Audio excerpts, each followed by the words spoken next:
Welcome to the WNBA Insider Podcast featuring Eli Horowitz. Hi, folks. I'm Aryeh Schwartz, also known as WNBA Insider's founder. I'm here with Eli Horowitz, and we are going to break down specifically two teams in the league. But before we do that, we're going to do a little recap of what's happened in free agency, starting with today and moving our way backwards. Big announcement for Atlanta Dream fans, a lot of question marks. Angel McCoughtry is back. And that has got to be a huge relief to the teams. Eli, do you think this makes you think more or less likely that some moves are going to happen for Atlanta? Real quick. Well, first of all, it is very big news because she's an MVP caliber player. And so definitely, again, anytime you have a move that shifts the kind of title or playoff picture, it's big. Like I said on last pod, they have great depth at the guard position, but they don't have a lot of guards that are three-point shooters. So I think if they could find a deal that would net them a shooter for one of their backcourt players, whether it be Hayes, Clarendon, McCoughtry, everyone should be on the table, right? So I think they should look into, can they get an all-star caliber shooter? But if not, I think you just roll with what you have and let that be a strength of the team, their speed and ability to push their ball and their depth at the guard position. All right. Then we move back. Elena Beard re-signs with the Sparks. I don't think that needs much explanation for anybody. She's the top defender defending her title as defender or defensive player of the year last year. She's an important clog in that machine, so that's amazing to hear. On the other side of that big-time rivalry, as they're dubbing it, and the clash of the Titans, Minnesota makes some interesting moves. They sign and trade Natasha Howard to Seattle with an interesting move that I think is some muscle flexing by Cheryl Reeve. They trade her over there for a second-round pick this year and the option to swap first-round picks next year, which is her basically saying, I know we're going to the playoffs. You probably won't, in my opinion. That's a little smack talk. If I'm a first time GM, that's some smack talk. They also get Zandalicini, sign her, and add Kaiser to the team along with Miam from France. Your thoughts, real quick. So far, so good from GM Cheryl Reeve, and not that I expected her to be very good, and obviously she was a big part of the GM decisions prior to officially holding the title, but still it was a change in her title, and you have to give it some time to evaluate. But I believe that the Howard trade, I believe the Lynx won that trade. I just think they saw enough from her to realize she wasn't going to be a game changer.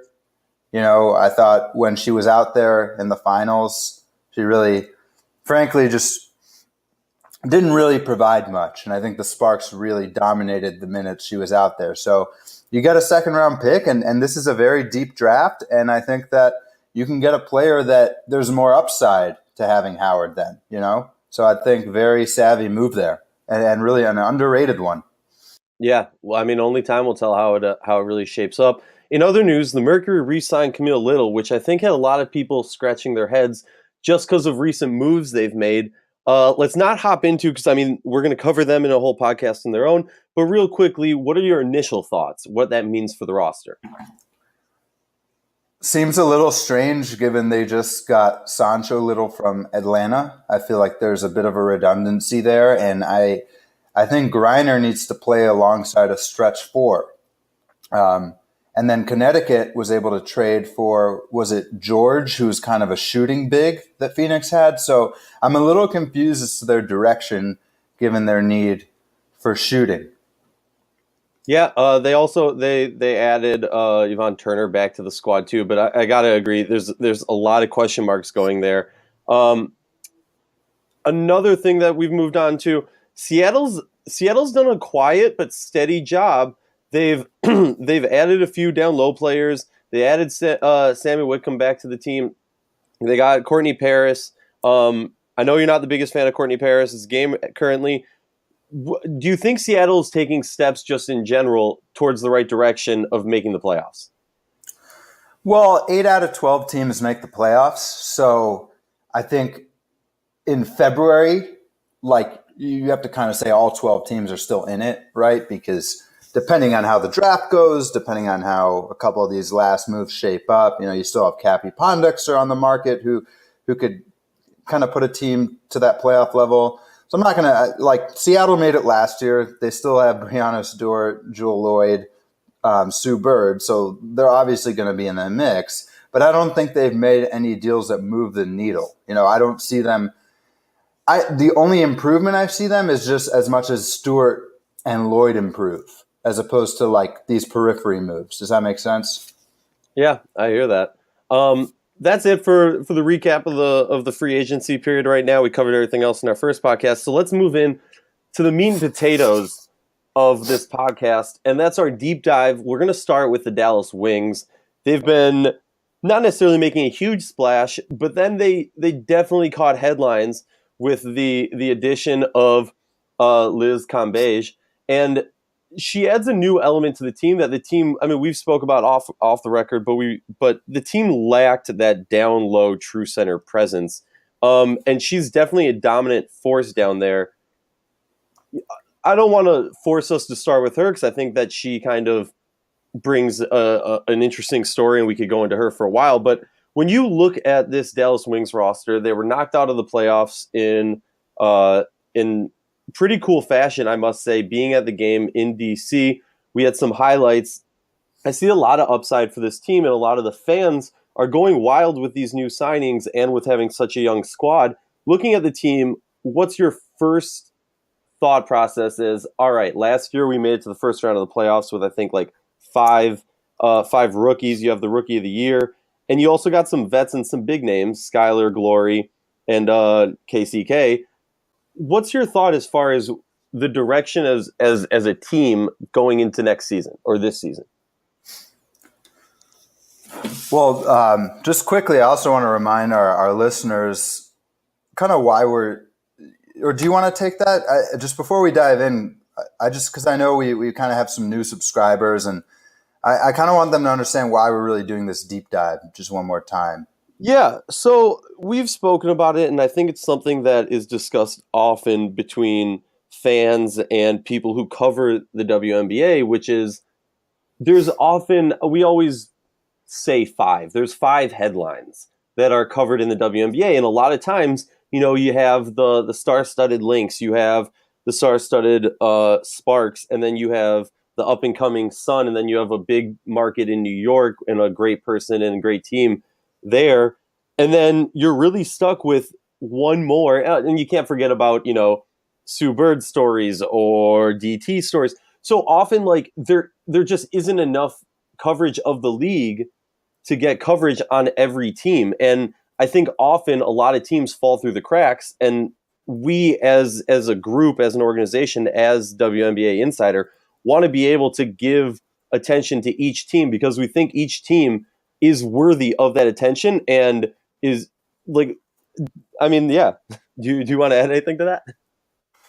I'll just add that we don't want to just cover headlines. Like you saw, we did 5 minutes of news, and we will bring that news because it's news and it's relevant, but we want to really get into the film, the X's and O's, the coaching, and really we want you to leave our podcast feeling like you learned something both about the teams you're a fan of and the rest of the league. And what I love about the WNBA is because there's 12 teams, you can really get to know the league really well. Like in the NBA, it's hard. There's so many teams and players. And so we want you to leave feeling like you didn't just hear what Dallas did in free agency. We want you to really think about the coaching, their strategy, and get that kind of deep dive. So I just thought, given we have some new subscribers, I just wanted to reiterate that. But let me dive to your question. I think this signing is really fascinating for a number of reasons. First of all, the history, right? She played for them several years ago, has been playing in Australia. So there's the timing is kind of interesting. And I'll let you get more to that. I think you might know more than me on kind of that history and why now.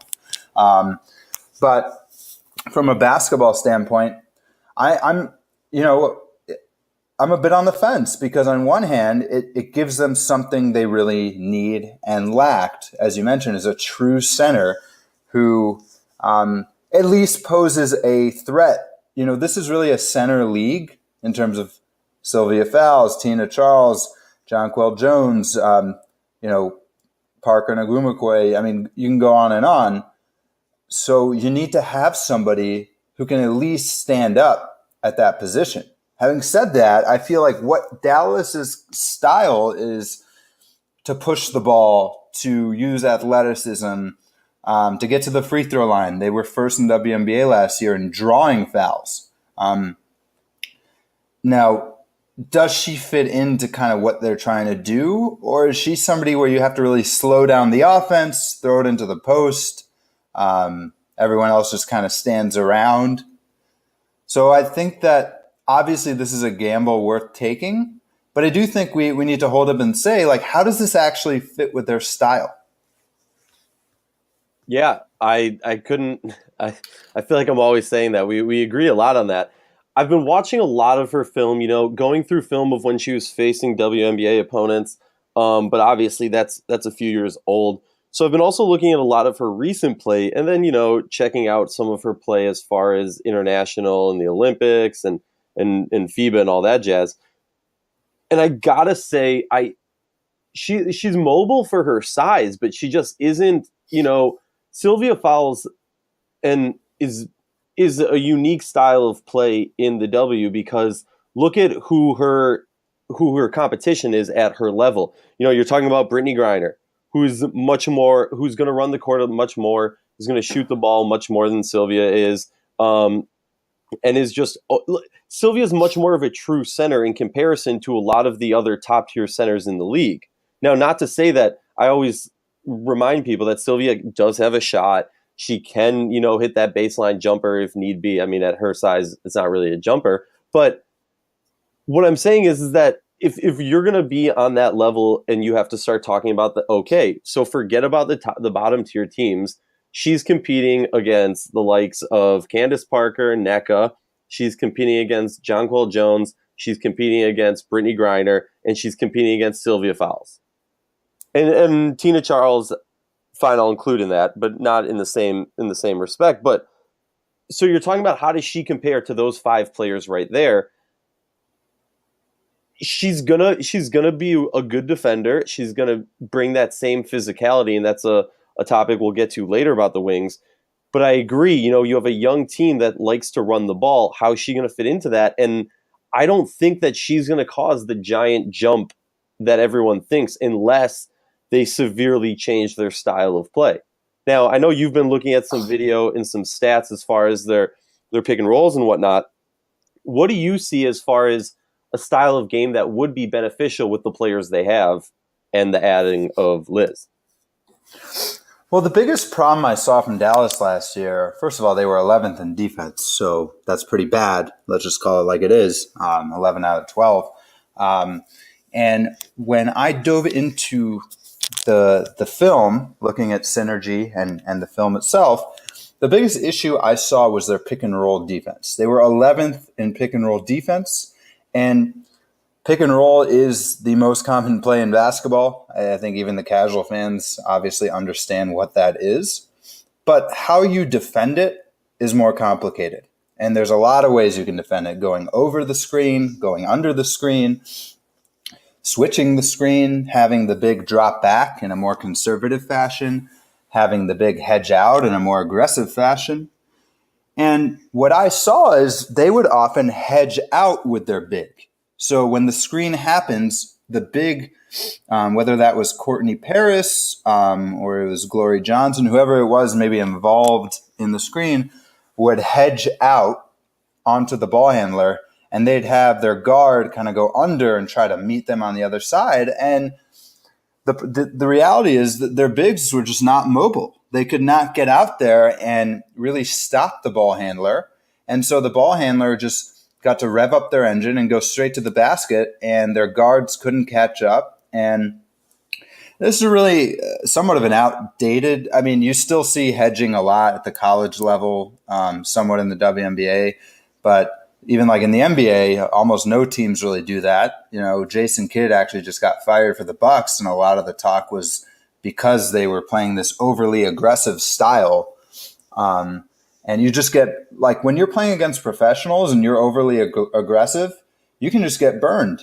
And so I don't know why they were employing that strategy, especially with a big like Courtney Paris, who's not that mobile. I would think you would just want to drop her back and play a more conservative style. And looking at the numbers again, Alicia Gray was 12th percentile in pick and roll defense, really just got crushed. And she's a good one-on-one defender. And when I looked at the film, like she wasn't dying on screen. She was really hustling and doing her best to stay in plays. But I just don't think the scheme really set up the personnel for success, especially a rookie like her. Whereas a more conservative drop-back scheme, I think, would have really allowed her to work with Courtney Paris to contain the pick and roll. So I have a lot of questions. That's a long-winded way to say I have a lot of questions about the defensive schemes. I have no doubt this team has the personnel to be a playoff team and be a dark horse threat. But the schemes were not doing them any favors. And if you're 11th in defense, you're not a title contender, point blank, period. So I have to bring in a little stat about this, and I want your take on this. I'm looking at overall team ratings in advanced stats, all right? Losses versus wins. And I'm looking at the defensive rating in losses was 114.9, and in wins was 98.9. To me, that just pops off the stat sheet. Can you say that one more time? Defensive rating in losses was 114.9, and in wins was 98.9. Yeah, and just for the fans out there, basically when you look at offensive and defensive rating, you kind of use 100 as the benchmark. So offensively, you want to be above 100, right? 100, I would say, it's okay, it's average, because it's per, for those who don't know, it's per 100 possessions. So you're not necessarily getting 100 possessions in a game. So they kind of baseline it. So you want to be above 100 offensively, and the great defenses are below 100. So you want to be below 100 on defense. So yeah, 100. So basically their defensive rating in losses was 114. That's awful. And like I said, the pick and roll coverage is the main culprit. That's the thing. I know a lot of WNBA fans also watch college. In the college game, you can help a lot more. In the pros, you can't help as much. And so you have to try to contain the pick and roll with two people. And if you have Courtney Paris or a immobile big having a hedge out, then you're going to have no help at the rim. And when I watch, they're just giving up layup after layup. So I think with Cambage coming in, and I might be butchering the pronunciation, I think she's a little bit more mobile, but I still don't, you really dove into the film on her. I dove more into the film on them last year. How mobile is she? Do you think she can succeed in a hedging kind of scheme, or do you think it's going to be the same problem and they need to go, like I've said, to a more traditional drop back conservative scheme where they just have her waiting at the rim? No, I mean, all right, I'm not going to take the spot of their coach, but I'm going to be completely honest. I think they need to update their scheme. She is much more mobile, and just based off her size, she covers, her wingspan and her ability to get into people's faces from across the field. She's a huge upgrade as far as mobility next to Courtney Paris or next to. So do you think she could hedge out, or it's still going to be smarter to leave her back more conservatively? I think you should leave her back more conservatively, but here's the thing. They got to the playoffs doing that, and now doing, hedging out with Courtney Paris. Now you have a similar team. But it wasn't because of their defense. They were 11th. No, exactly, but here's the argument to be made that says, all right, without our defense, now we can execute this defense better and think of our limit is what we can accomplish should be much higher, because if we're taking a similar team that got to the playoffs, just tweak one of our weaknesses to make it a little bit better. But I don't think that should be the mindset of this team. You have a very talented team. I'm not saying win now, but I think you need to start adapting to the young players and to the times and be a little bit more conservative. Yeah, and just a break in the action, the WNBA schedule did just come out. I don't think we really need to talk about it. I think that's kind of like an overhyped storyline. Like, it's exciting, but every team's going to play every team. You know what I mean? Exactly. I don't know. See, again, this is why I'm glad we're doing these deep dives, because we're really going to get to know these teams. And I want to talk with Fred Williams. I actually want to ask him, because from what I see from the film, if they just make that tweak and drop back their big in pick and roll, they are going to be a very scary team. Because the thing is, they have good individual defenders, like Glory Johnson with her length. Skylar Diggins, I think she could get better. She's an okay defender. The numbers would suggest she's average at best, but I think she has the athleticism to be a good defender. Alicia Gray is a very good one-on-one defender. Kayla Davis is a very good one-on-one defender. But the scheme needs to allow them to succeed. And if they just drop their center at the rim, it will allow these other players, the guards and the wings, to be more aggressive, knowing they have help behind them. The problem with hedging out is if you're over aggressive and you get beat, there's nobody at the rim. And again, if any of you are NBA fans, it really reminds me of the problem with the Milwaukee Bucks that ultimately led to Jason Kidd's firing. So if you're a Dallas Wings fan, the good news is they're not far from a small schematic tweak in their pick and roll. I think really takes this team from a 500 fringe playoff team to a team that, could make the conference finals or is fighting for, a top four seed. Right. Well, now something that I want to bring up that we haven't spoke about is, and I think this is something very encouraging for Dallas Wings fans, Aerial Powers. Like last year, she had some lagging issues, didn't get start till later on, but she gets in there, and once she got going, she really got going. And to have her, she only played, I think, 12 games, something like that. So, yeah. Looking at her stats, 12 games. She was averaging 20 minutes per game towards the end of the season. She was finally give that up. She's shooting 81% free throw percentage. This girl can ball. She has a full season of health, or full off season of health in her, and now she's kicking back. This team is deep. Absolutely. She's another player that the metrics suggest she was a poor defender. But again, I believe with the right scheme, they just have such great length. It's going to be hard to beat a lot of their individual defenders off the dribble, if that makes sense. Again, beating a dead horse. What do you mean by that? Drop Why back. don't you explain for the listeners what you mean by off the dribble? It's going to be hard to beat them.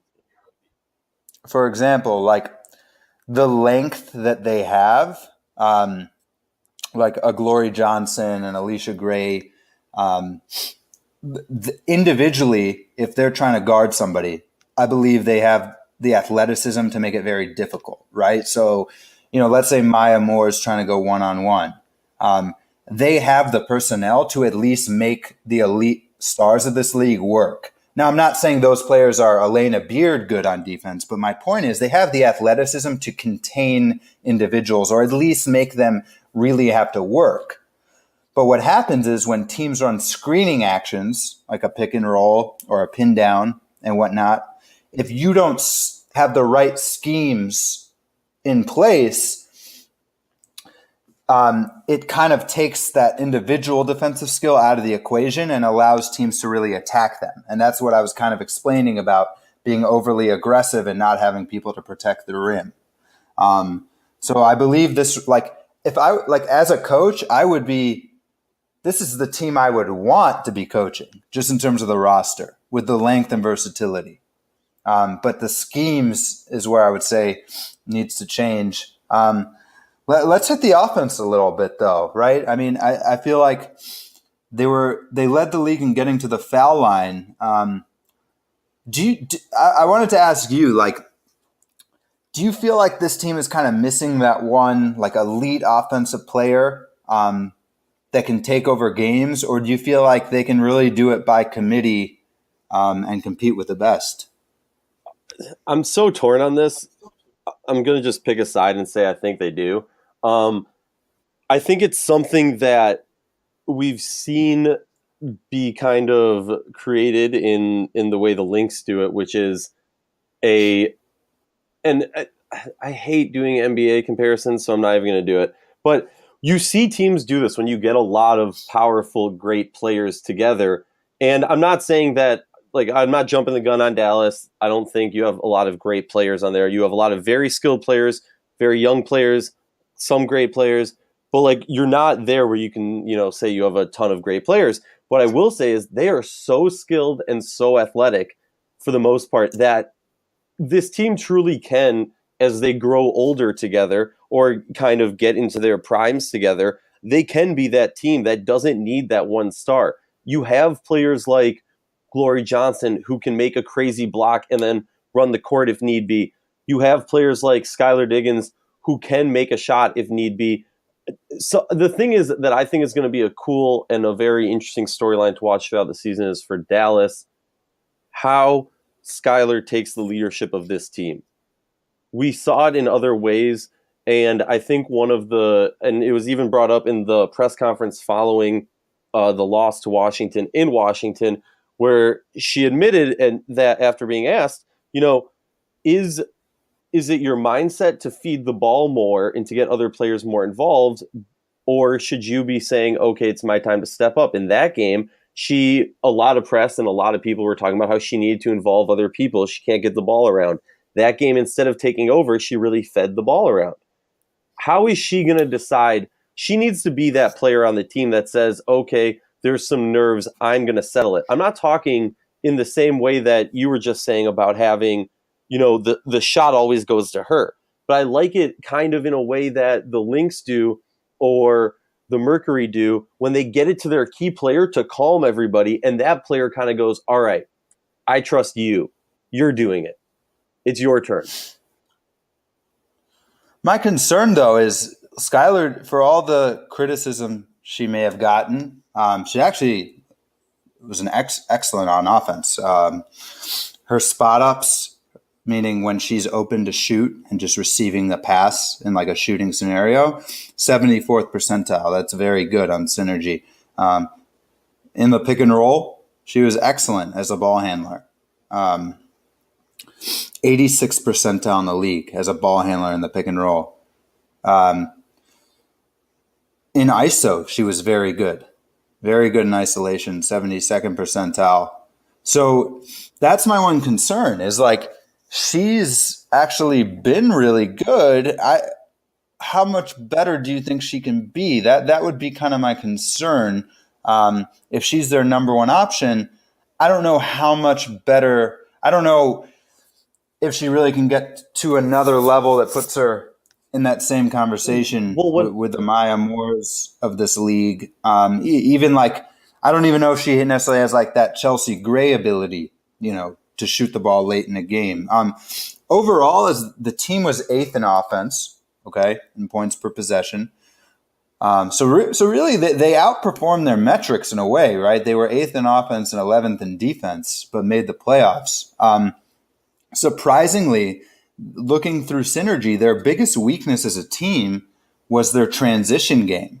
So they pushed the ball a lot, but they actually weren't very efficient in transition, if that makes sense. And I think a lot of that has to do with a lack of reliable three-point shooting, right? Like when you push the ball in transition, you're obviously the first goal is to get a layup, but if a team takes that away, what's usually open is quick kickouts for three. And I don't think they've necessarily had reliability there. So again, another interesting thing where kind of stylistically they want to push the ball, but they haven't proven to be able to do it consistently. They were actually 10th in transition efficiency. Wow.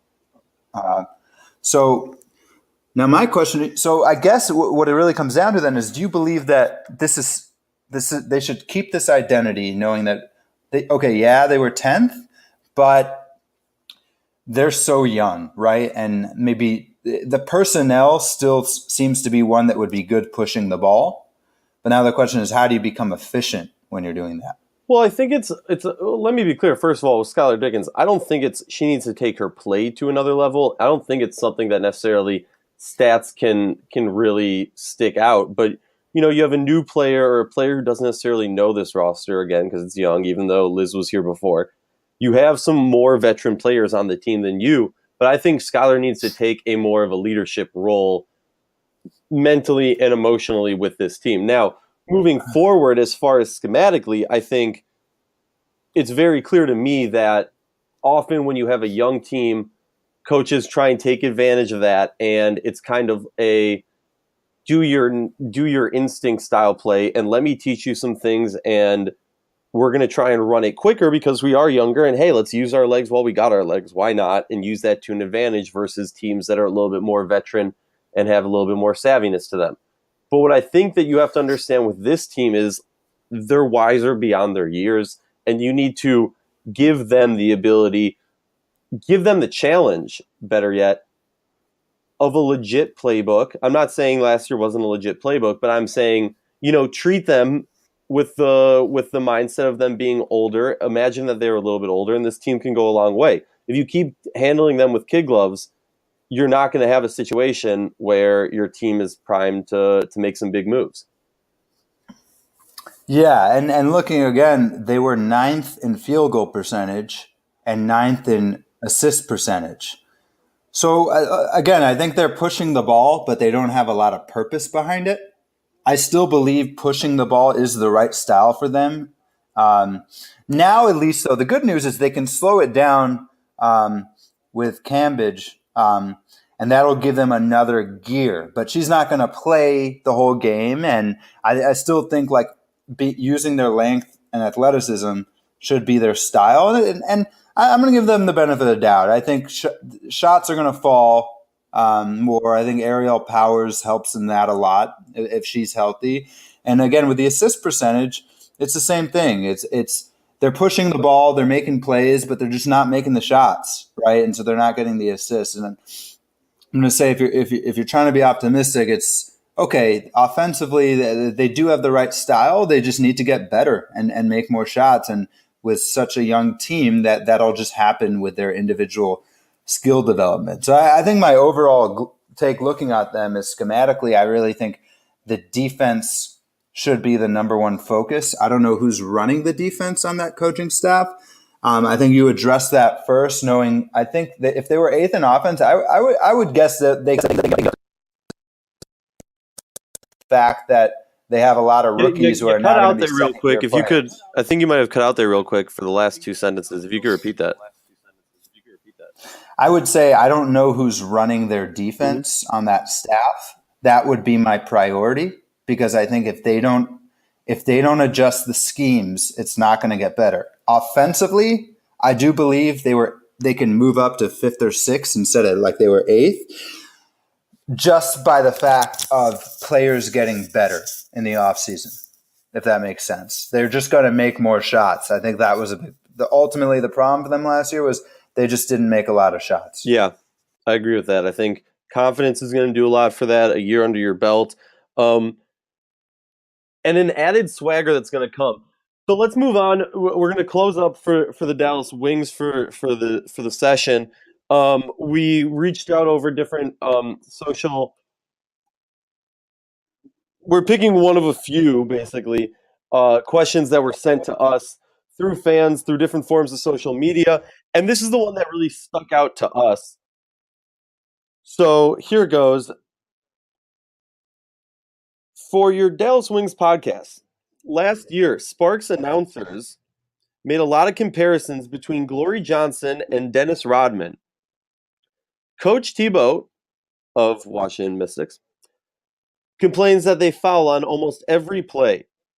They're politely referred to as physical quite often. Liz Beige has her own history with the WNBL. What are the Dallas Are the Dallas Wings the official bad girls of the WNBA going into this year? Let's give them a little shout out. Who is that? That question was from Adra Migaha. I hope I'm not butchering your name, but just a little, we appreciate the questions. We got a few others as well. Thought we wanted to address that one. I'll let you take this one first. I feel like this is more in your area of expertise than mine. I gotta say, first of all, I agree with the idea that this is a physical-minded team. I think that's part of the swagger. Last year, it was needed because of how young the team was, I think, to give them a little bit of confidence. I think you also have players like Glory Johnson, who brings a swagger. I don't think she deserves the negative attention she often gets, but she definitely brings an aggressive swagger to the game. Adding Liz to the team, I think it's without a doubt you have to expect. If there's one thing I will say before the season starts as a guarantee, this will be a physical team. And that's going to be a great thing because to have, that big buddy who's standing behind you while you're that little person talking a little bit of smack, you gain confidence, and I think the team's going to gain a lot of confidence. What are your thoughts? Well, I don't know. I mean, listen, I think Las Vegas with Bill Laimbeer and his style is going to be very physical. You can see by the moves he's making. He's getting rid of players that I believe he believes are maybe not as physical. Some might use the word softer for him. I think Minnesota, again, is always extremely physical on the glass. LA's physical. So I don't think the Wings are necessarily like – I think this might be a little bit of just kind of talk. I think there are other teams that are very physical as well. I think they did lead the league in getting to the line. So I think if that kind of creates a mentality or a reputation of being physical, then they should keep doing that. But I don't know. To me, it's like results are most important. Like you can be physical all you want, but if you're 11th in defense, I mean, it doesn't really matter. Yeah, I often compute a good physical team also with a team that is good at defense. So I think it's hard to keep the mindset. But I also will say in those bright jerseys, it's hard to think of them as the bad girls or the bad boys or whatever you want to call them of the league. Just because I'm blinded. Yeah, I don't know. My money's on Vegas kind of taking that role. Yeah, I could definitely see that with the addition of some of their players. And you got Bill Laimbeer. And I think he's going to kind of implement a tough style to them that he does with every team he's with. But enough about the Dallas Wings. We're going to move on to our second team of this podcast, which is the Indiana Fever. Indiana Fever are coached by Pokey Chapman. A few years ago, they lost their god, their leader, their greatest player of all time, Tamika Catchings, or 2 years ago. And last year, they really tried to reshape themselves into a new team and take a new identity. I haven't really seen so many moves this offseason that tells me they're trying to take on a new identity. You have some initial thoughts as far as, okay, you're a team that had a streak of making the playoffs for a very long time, and this is very general, so not a deep dive yet, but we'll get into that. How do you rebound from that first time not making the playoffs?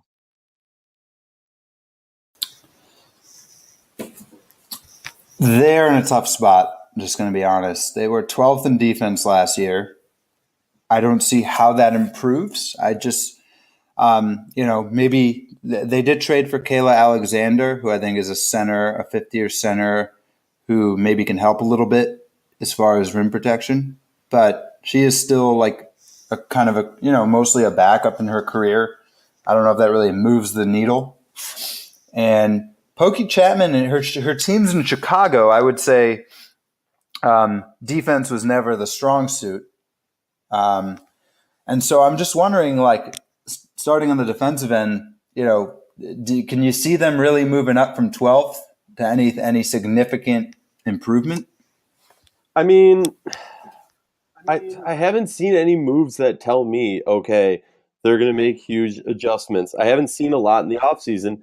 So unless you're coming to me and you're saying, I have faith in the system and, it was first year and they're going to make some adjustments and it's going to work better than it did last year, I don't know. I mean, just as a last year was proof and was statistical, whatever, give me something that tells me that's going to change that equation for this year. And I don't want to be like a super downer or anything, but like I don't have a lot of that. I like. Yeah, and just. Well, I was just gonna say I like the re-signing of Wheeler. Go ahead. I think that was a must need. I'm a fan of Sims, so great to have her. But again, if your big move is the acquisition of Kayla Alexander, and that's gonna bring like the nucleus together, and all of a sudden this team is gonna take a different, different shape, then that doesn't sell me. No. I mean, getting a little specific, they were 11th in guarding the post last year, and again, this is a center league, so you're not going to be a good team if you can't defend inside. And of course, like, to be fair, like you said, they lost their best player in franchise history, someone that led them to a title in 2012 and multiple finals appearances. So we expected a dip, but I'm analyzing the team as currently constructed, and they're 11th in post defense. And I don't think Kayla Alexander alone is going to change that. They're also 12th, dead last in guarding spot ups. That is a very, like, when you're looking at these numbers of defenses, to me, spot ups is something I really look at. Because essentially what that means is players are getting wide open. Players are getting wide open on them. And when you give up a spot up opportunity, that means now you have a defender who has to close out and fly at somebody, and then they drive right by, and that means somebody else is open. I mean, these were the top 5 teams in spot ups: Lynx, Dream, Mercury, Sparks, and Liberty. I think no surprises there. You had probably the 4 best teams in the league defensively, and Atlanta, who was, under Michael Cooper, was a good defensive team. And so, to me, if you're 11th in post defense and 12th in spot ups, that suggests to me that the defense has a lot of problems that can't, unlike Dallas, where I said, that could be shored up with some quick schematic changes. That suggests to me a deeper problem, that people are just simply getting lost out there and leaving people wide open. Which is interesting because, a big move last offseason was bringing in Dupree. You have Marissa Coleman.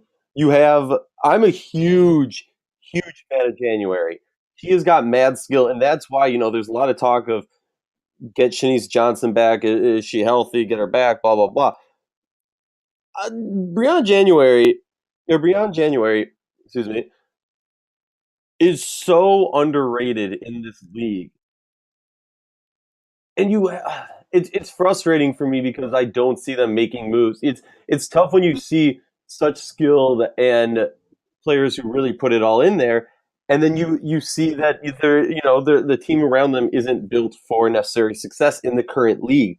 It's been a critique I have had of the Indiana Fever since I've been following the league, which is their lack of having a true center. They've also often gone with, smaller, stockier players who aren't even necessarily more mobile. They have muscular players, though, and they definitely play hardball, but their defense needs to step up. I mean, just look at the game against Minnesota, and obviously that's the lowest of the low in probably Fever history. When Minnesota went on like some 35-point scoring run, they were up by 50, I think it was at one point. You gotta get some defense going, and I don't know. I don't think bringing like a backup player from a losing team, and this is really harsh. I know I'm not trying to be a jerk or anything, but like bringing a backup center from a losing team isn't a move that's going to help me as an Indiana fan to say, hey, this team's on the right track. I think you have a lot of talent on this roster. But again, besides Candice Dupree and Marissa Coleman, you don't have. I mean, let me stop. I mean, listen, there are some nice pieces there, but if we're going to say there's a lot of talent, I mean, which teams don't? I mean, I don't know. Compared to the other teams, is that a roster that's really putting fear in your eyes? Not at all. I mean, I don't think they have one. They don't have a true star. Now, other teams have enough overall level that it doesn't matter. Like, but even teams that don't have a quote unquote true star have a true star. I mean, name me a random team in the league.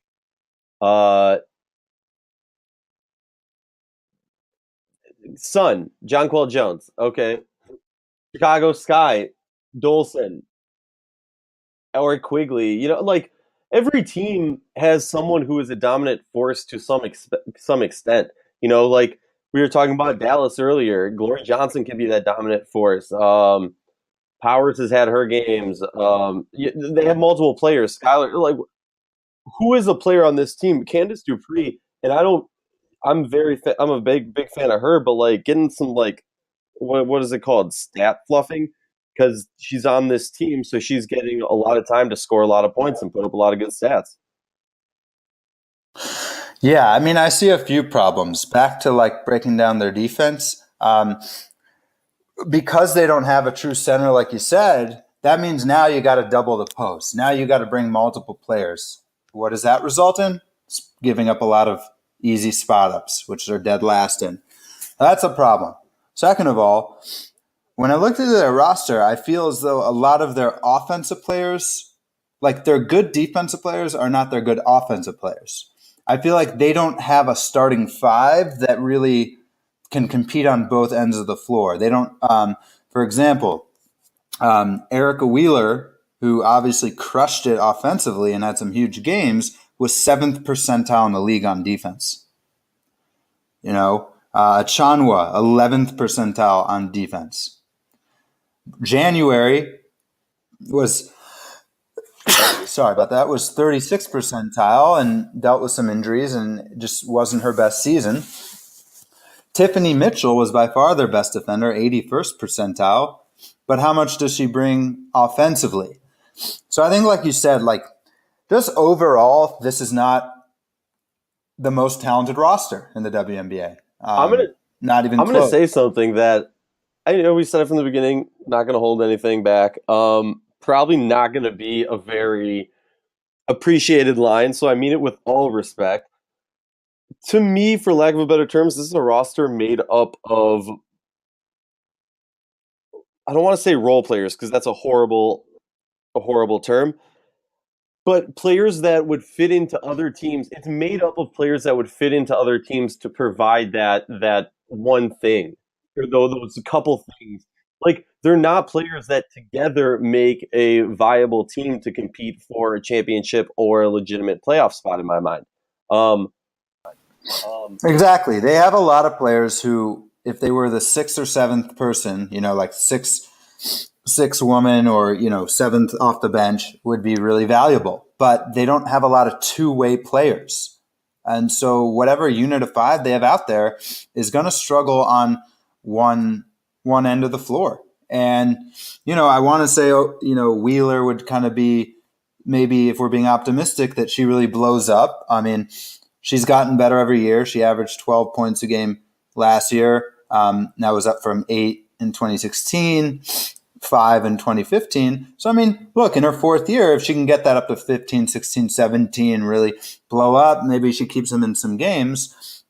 But like I said, her defensively, her numbers were not good last year. So what's the net effect there? And then, you know, with Pokey Chapman, I mean, schematically, are you confident she can kind of maximize what they do have when their ceiling really might honestly be being like 9th place? Well, now let's keep this in mind, though. They have a top pick. This is a deep draft. Do you see them okay? If you, all right, put it this way: you're head coach of Indiana Fever. You have, I believe, the number 2 pick in this draft. is there what do you go for? I mean, and we've discussed this a lot. Is the league at a point where you go for the best athlete, or do you go for a player to beat other teams, specific other teams in this league? You know, the Lynx, the Sparks. How do you draft if you're Indiana Fever and you're looking at this draft? And again, we're not going to do like a whole mock draft, or whatever, right now. But what would you be looking at? You're looking at a two-way player. Is that what I'm getting at? A true center two-way player? That's the problem. Because they pick second, it's really they're in a tough spot. I'm not going to lie, because obviously the first pick brings a lot of value, and then Chicago has picks 3 and 4, so they're in a great position. They can kind of sit back knowing they're going to get 2 really good players. They can worry a little bit less about striking out. Fever are in a tough spot because, like you said, with a second pick, I tend to believe you just got to take the best player available. I think they need to just take the best player available. They can't think about position because they have so many question marks. This is a team that's rebuilding. They're not a title contender this year. So I believe they just have to take the best talent available and start to build from there, as opposed to saying, hey, we're one piece away. We know we need a center or a small forward, so let's take a center or a small forward. Does that make sense? Oh, definitely. Looking at Kelsey Mitchell, the Summit had her second in their mock draft. The guard out of Ohio State. She does fit like Kelsey Mitchell would be somebody who can kind of be that franchise player that they're lacking, that you're saying, somebody who just would kind of immediately be the most talented player on the team and somebody who will take a lot of shots. She shoots close to 40% from 3. So in terms of like a usage player, she kind of fits that mold.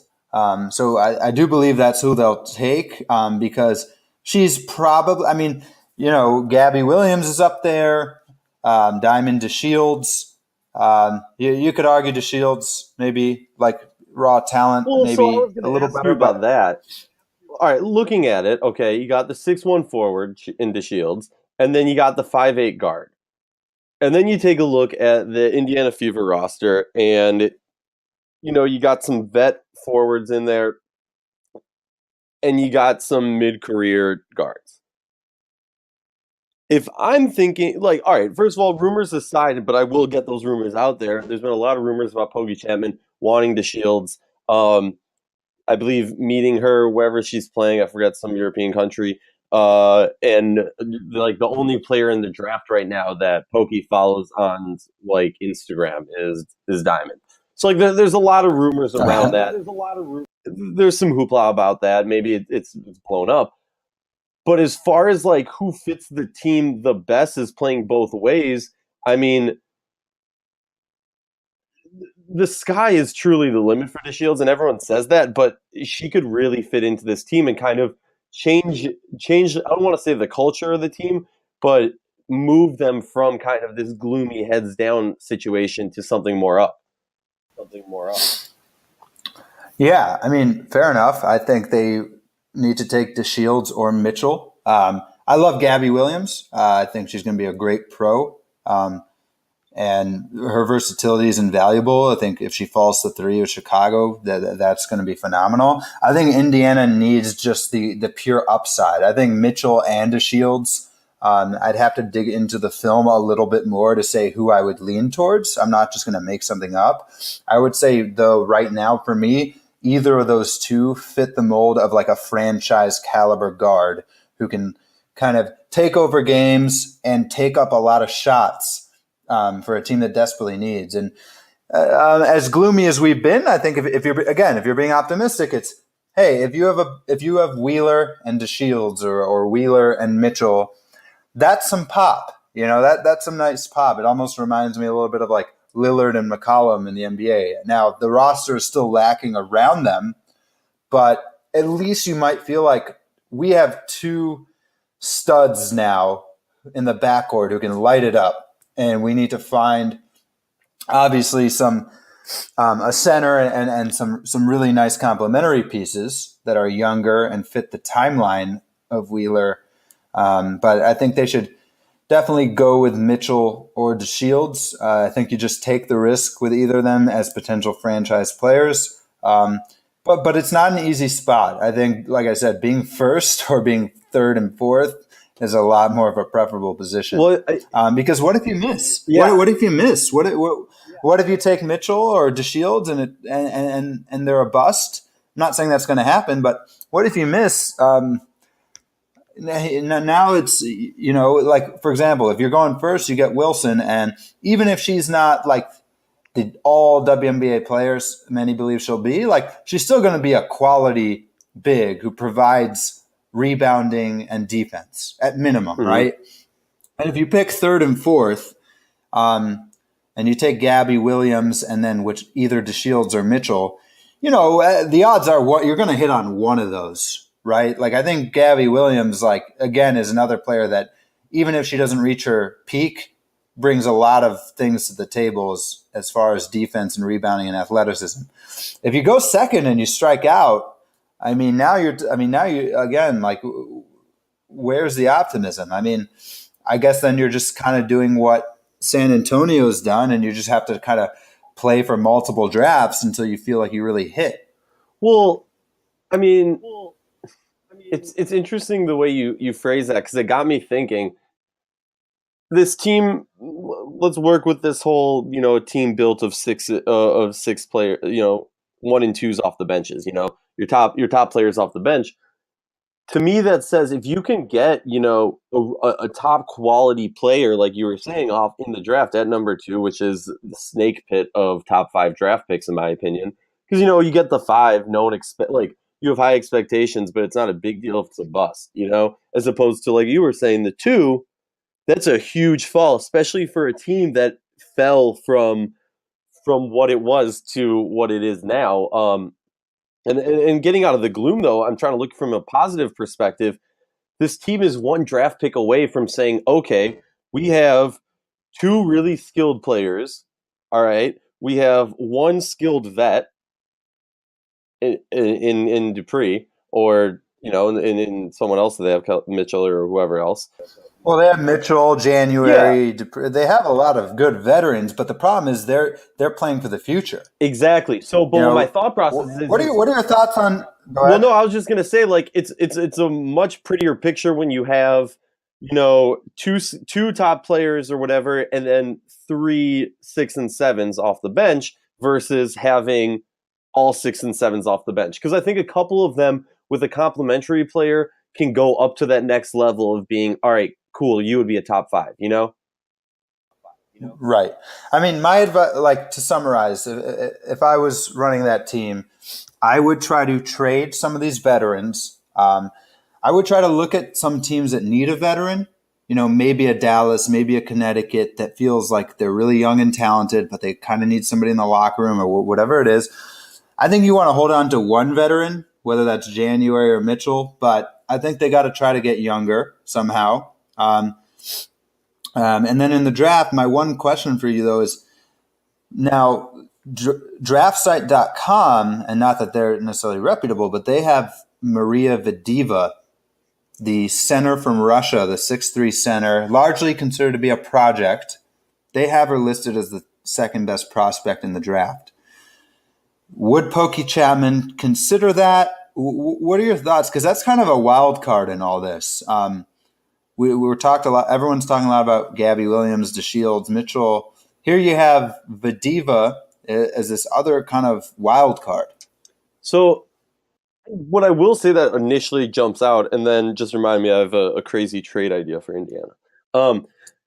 What jumps out when you say that is Pokey has an experience being in Europe overseas, and I believe she coached in Russia overseas, or maybe it was Poland. So if there's going to be a coach that's going to make that type of risky play, it would be her. But again, what we've been talking about so much is how risky it is with the 2nd pick. So going with that assumption, I don't think she goes crazy like that. I don't see why she would.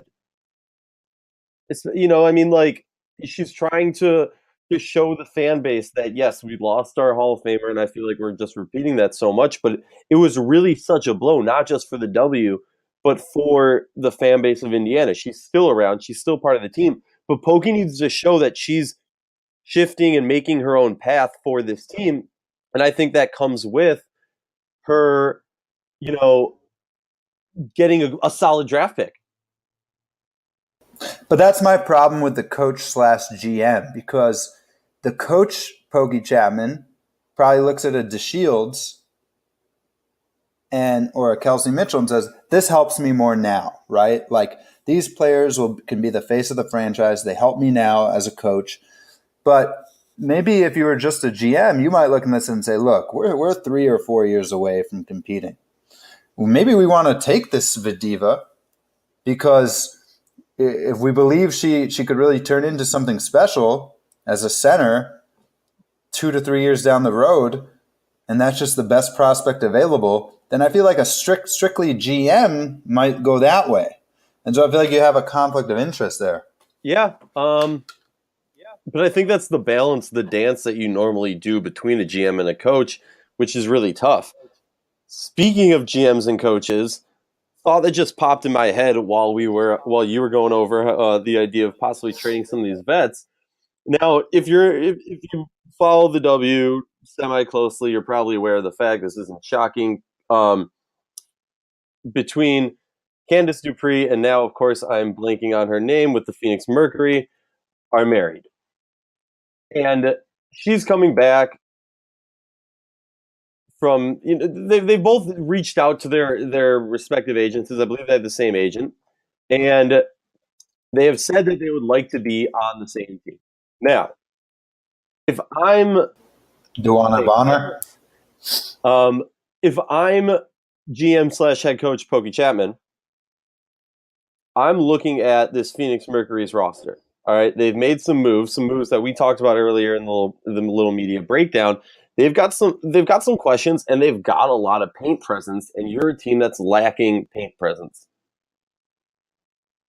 I think there's something to be said there.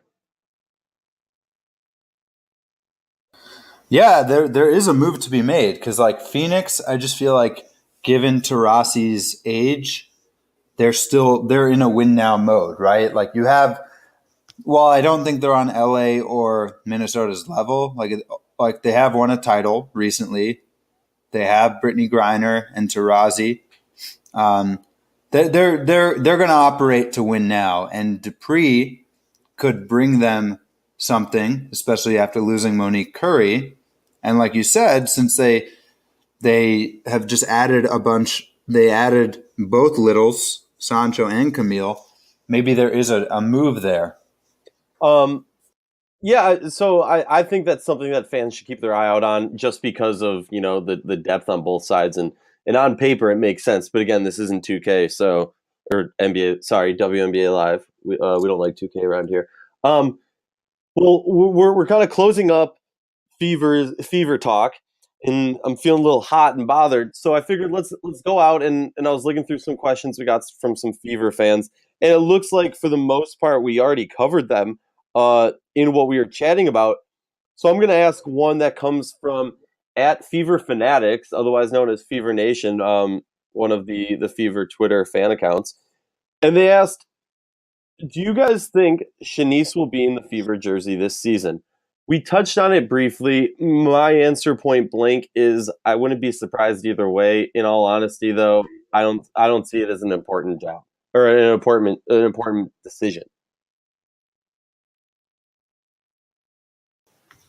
Shanice Johnson, sorry.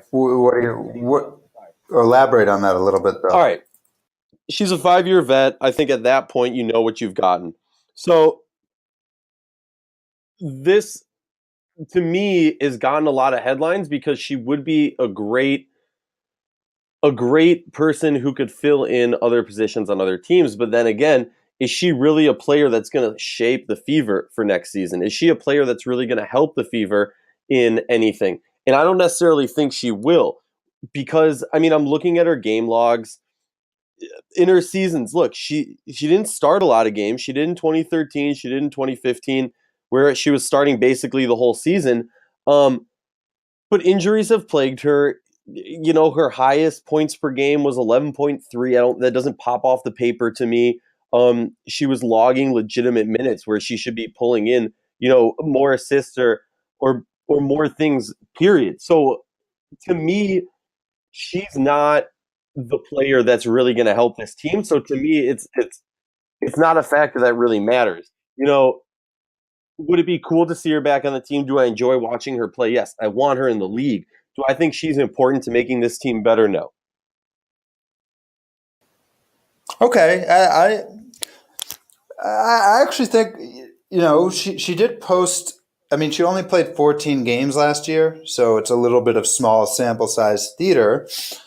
But she posted a PER, player efficiency rating, of 20, and then the league average is 15. So that's good. And in 2016, she posted a PER of 16. So again, about league average, like you said, not a game changer, but for her career, she's above league average. She's 5.1 in offensive win shares. I don't know. I actually, diving into her advanced stats, she's a quality rotation player. Again, like our overall view on Indiana, it's not like she changes that so much, but well, that's what I'm getting at. Yeah, but she averaged 11 points a game last year on a team that struggles to score. So I don't know. I think she's actually an underrated player. All right. So if you're head coach, you think you try and bring her back? I think so. This would be her, I believe, her 7th season. I don't know. I just, when I see her player efficiency numbers at 11 points a game, to me, that's someone who can help you. I just think, like I said, I don't think she moves the needle for Indiana, but I'm saying I think she could really help a team out there. Speaking of which, and then we'll close it out, if she's not on Atlanta, obviously, if she's not in Indiana, what team would be a good fit? Obviously, Atlanta's off the market. I think, if she is healthy, she could be interesting going on over to, the Sparks or Minnesota. There's been some chatter about her going to Minnesota. I wouldn't be surprised. They need to fill a guard role there, even if they have utmost faith in Alexis Jones. Are there any other teams that pop out? I mean, what about New York? New York hasn't been doing anything all off season really, besides trying to shore up some ownership and shore up some coaching. Do you think she could be a good fit there, or where besides Indiana would you place her? I think she's somebody that just slides in anywhere because, I think her best role would be like the 7th player in a rotation to come in and just score the basketball. So Minnesota seemed like a good thing with Renee Montgomery gone. New York lacks scoring, so that helps. That could help them as well. Thing with LA, and I think we need to clear it up. I took a deeper dive at their cap sheet, and they just don't have money. Now that they've locked in, I know we're not talking about LA in depth, but now that they've locked in Beard and Sims, because I know we had talked about them for Cappy Pondexter, but they don't have, if Cappy's looking for close to a max deal, they don't have it. Minnesota has the cap room to add Shanice Johnson, and now they have Howard off their books, so that could be a good fit. And you mentioned New York. They still have a lot of cap room as well. Though, yeah, you're right. They've been very quiet because Bria Hartley still needs to be locked up. I mean, they still have a few players that are not yet on their books. Yeah, definitely. There's a lot more to happen in this offseason, and we're just getting started, people. So we're super excited to have our first podcast covering both teams. We discussed it, and we're trying to decide whether or not we're going to devote each podcast to a singular team. That way we can focus better and dive deeper. So, tweet at us, comment, let us know what you think. We're all about fan input. Did you enjoy certain aspects of our chat more? Eli, remind the people where they can. Horrible. I did not introduce you. or give you a shout out to start. So why don't you say hi to the folks at the end and show them or tell them where they can find your information on Twitter. On Twitter, I'm at Coach Horowitz 13. That's HOROWITZ. Check out, right now we're doing the pod, but we do a lot of stuff just via Twitter in terms of breaking news and just giving our takes. So check that out. Definitely give both of us a follow. We try to bring some of these stats and analysis, and in case you ever just didn't have time to listen to the full pod, we try to really give the highlights as well via Twitter. Yeah, definitely. It's been an awesome second podcast of the season, and we're beyond excited for next week. We haven't decided who we're covering next week. We have some ideas. We're going to announce it this weekend probably. So I hope everyone enjoyed this podcast, and tell your friends and subscribe. Have a great week.